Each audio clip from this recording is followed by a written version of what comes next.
For more than 70 days now, Manipur still continues to burn, and the fires are raging between the communities there that have not stopped.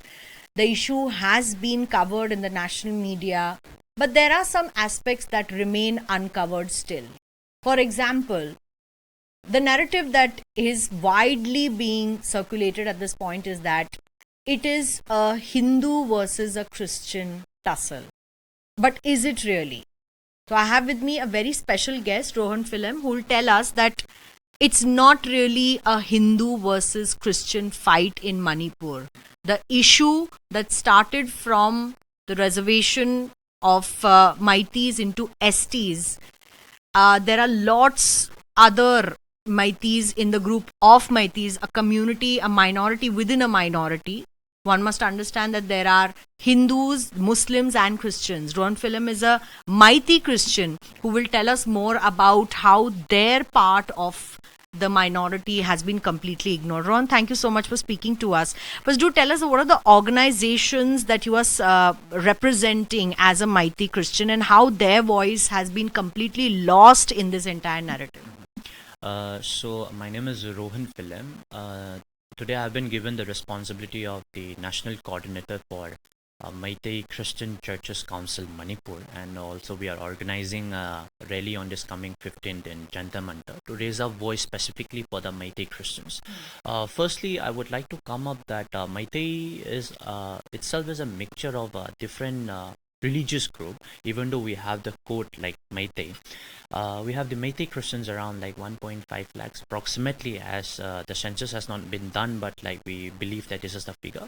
We have even the Meitei Muslims also, we have the Meitei Hindus, and we have even the Meitei Sanamahism who follows the local deity. But and so coming to the cookies are all, as a whole, 99% they are all Christians. So the fight which is happening right now in Manipur, according to us, is purely Meiteis and the Kuki, because what we believe is that when this community fight broke out between these two communities, whatever has belonged to the Meiteis has been demolished and vandalized by the Kukis, and whatever has also been on the side of Kukis are also being vandalized by the Meiteis. So when it comes to vandalization, our Meitei Christians' houses are also being vandalized, are also being demolished by our Kuki brothers, who are also one in Christ religiously. We are also connected religiously in heart because we are all Christians. Even those having said the fact, but our Meitei Christian houses, around 150 to 160 in only in Sisipur, has been vandalized, including 2 to 3 pastor churches houses. And luckily, we will be having one pastor in Jantar Mantar on this coming 15 who will be testifying by himself how his houses were burned down and vandalized by our Kuki brothers and sisters. So you're saying that despite the fact that the larger narrative has been कि कैसे Hindu और Christian के बीच में लड़ाई हो रही है, that's not the case. There is a inherent fight between the communities of the Meiteis and the Kukis, but whether they are Hindu, Muslim, or Christians, that doesn't matter to any community. That's what you're saying? Yes, it doesn't matter of like what you're Christians, what you're Hindus. It's nothing I would say related with the Christian thing. Yes, of course, Meitei Christians are getting pressures from both the side. Having said that, we Meitei Christian, ethnically we belong to the Meitei. So Meitei brothers and sisters and the Meitei mob has different wrong perspective, thinking that we Meitei Christians belong to the side of or siding with the Kukis because they worship the same God, and which is also a really wrong perspective. And now so many of our Meitei brothers and Christians, Meitei brothers and sisters have realized the fact that no, this is not the perspective that we should go on to the Meitei Christians. So that is the reason why many of the churches were being also vandalized by our Meitei brothers and sisters who belong to the Meitei community. Right. And these churches, numbers were being used by our Kuki brothers and sisters when they have filed a PIL to the Supreme Court, when they have used this church list sending to Rome and US and Europe, all for the fundraising cause, and despite being said that Christians are being affected. But to your surprise, being also as a Christian, let me tell you something more interesting again. I truly am against burning of the churches. In the meantime, 32 mandirs, important mandirs and temple, were also being vandalized by our Kuki brothers and sisters. This is also a very point to be noted. When it comes to a religious sentiment, we also have to respect the other group of people also. It's not just we affected.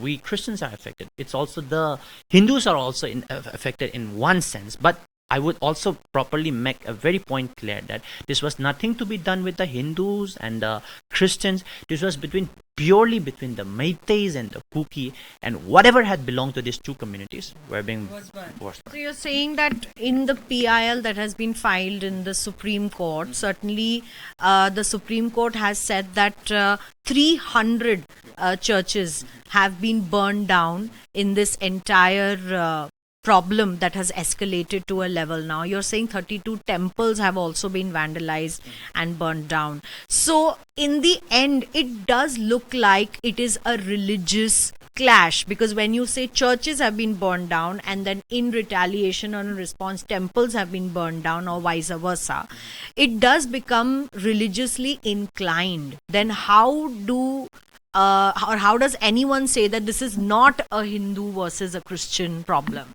So now, when we come to the larger perspective of Manipur, our Naga brothers and sisters are also widely present in the valley and also in the hills. And I would say most of the Naga churches in the valley are standing very strong right now. Very tall and strong right now, and yes, because of the mob is something that we cannot control, but at least I heard around like 1 to 2 3 churches has been accidentally attacked by the mob, thinking that this was a Kuki church, specifically which belonged to Naga, but like we have made a proper understanding that this has nothing to do with the religious concept. So now I'm telling it, like many of the churches which belong to the Naga and the other ethnic groups, like the other 30 plus ethnic groups in Manipur, are standing very strong right now in Manipur, and this is the very fact that like this has nothing to do with religion. So tell me one thing, when Rahul Gandhi of the Congress party visited Manipur and he met with the Meiteis as well as the Kukis, was he able to meet any representation from the Meitie Christians who are actually stuck in the middle of neither being recognized by the Kukis as Christians and neither being fully recognized by Meiteis as being Meiteis? What do you have to say? I don't think so that even mostly when the stories are being circulated in the medias, the national medias, even in our local papers, there has not been even small scope where there is any kind of Meitei Christians voices coming out, or any kind of perspective where there is also even the presence of Meitei Christian. There is no such right now, as per as I say. But the number of churches has been used, many a times already in papers on the perspective of church's background, but the Meitei Christian thing has never been properly brought into the limelight. So I believe even Rahul Gandhi and the other mainland even doesn't know that we Meitei Christians are also present as a minority of the minority in between. Yeah. So I believe there is no meeting was done, because he himself must not be also aware that there is presence of Meitei Christians. Right. Yeah. And do the Meitei Christians right now have any support from the Nagas who have actually kept a little bit away from the entire issue at the moment in Manipur? In terms of religious ground, because we Christians have a very supportive thing when it comes to church's background. So I believe there is also a very big support coming from the Naga brothers and sisters in terms of not in the community wise, but in terms of the heartfelt of a Christian ethics, that we're getting at least support from the Naga brothers. But it doesn't mean that they are fully supporting this communal war. But I also believe Nagas would be also supporting the Kukis in terms of church's background, but not in terms of this community fight, that yes, Nagas are supporting Kukis. They have not done that. They have also not done the same into the Meitei, but they are also helping both the sides in terms of the church's background. So, and which is why you are organizing this protest at Jantar Mantar on 15th of July. So most of the Meitei Christians will be present there at that moment? Most of the Meitei Christians are right now all victims, and we have all invited around 50 of them at their own expenses to come and attend the rally, which is also a very difficult thing for them, because having said that their houses are being burned down, how can we force them with 15,000, 20,000 ticket and tell them to come here? That is also it's also a very important task. But the Meitei Christian Churches Council Manipur, the active members, I believe the president and the secretaries and the executive members are coming here. They have all the proper data of both the sides, that they will be highlighting the number of the churches being vandalized. Also, they will be also vandalizing the number of houses also being burned down by our Kuki brothers and sisters because of the ethnic class. And I would be also someone who will be actively taking role in it, and that is the reason why we have also taken help from Manipuri Heritage Society, because we don't have any kind of active members right now present in Delhi. And we have also called some of the victims itself so that they can testify on this day itself. Yeah. Right. So in the end, it's the suffering of the Meities, it's suffering of the Kukis all coming together. But the problem here is that there are minorities within the minorities that have no voice or representation in the larger context of what is happening in Manipur right now. Even as a lot of FIRs have been done on the Meities and the Kukis, the police is still conducting their investigations. The issue has been raised in the Parliamentary Standing Committee of Home Affairs, where members of parliament like Derek O'Brien and Digvijay Singh have walked out as well. But the point here is that whether or not the representation of the Meitie Christians is being done, and also the entire narrative of why this is not just a Hindu versus a Christian fight in Manipur is also lost somewhere in the entire translation that we are trying to work on right now. With Prem Chandra Mishra, Milan Sharma for India Today.